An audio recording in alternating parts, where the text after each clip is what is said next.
আরে কি বললো রাকেশ? বলো বলো না।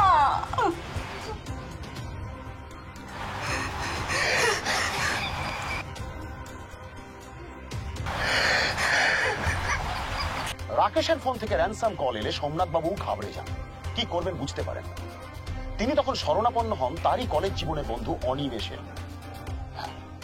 অনিমেষ এখন পুলিশের বড় আধিকারিক। তিনি তখন ওপর মহলে তদবির করে লোকাল থানায় ফোন করেন। সেই চাপে লোকাল থানা বাধ্য হয় রাকেশের কিডন্যাপিং এর কেসটা হাতে নিতে। আপনার ছেলের সঙ্গে বাইক কিনতে যাওয়ার কথা তিনজনেরই ছিল? হ্যাঁ স্যার। জনি, রাজু, দীপু। আপাতত এই তিনজনকে দিয়ে জিজ্ঞাসাবাদ শুরু করি, তারপরে দেখা যাক। রাঘব, এদিকে একবার এসো তো। ডাকছিলেন স্যার? হ্যাঁ, এই জনি, রাজু, দীপুকে একবার থানায় ডেকে পাঠাও তো। আর হ্যাঁ, খেয়াল করবে দুজনে কিন্তু মাইনর। Okay sir.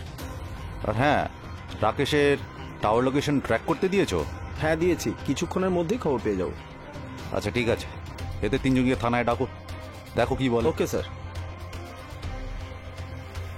সোমনাথবাবু, আপনি এখন বাড়ি যান। আর যদি আপনার কাছে কোনো ফোন আসে আমাদের কিন্তু সঙ্গে সঙ্গে জানাবেন। আপনি কোনো চিন্তা করবেন না, আমরা যত তাড়াতাড়ি সম্ভব আপনার ছেলেকে খুঁজে বের করবই।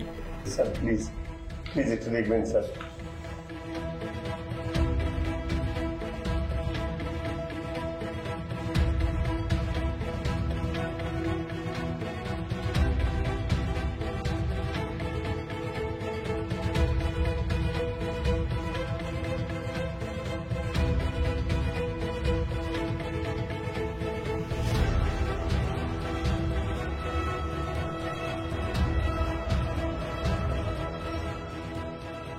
স্যার, জনি আর রাজু এসেছিল।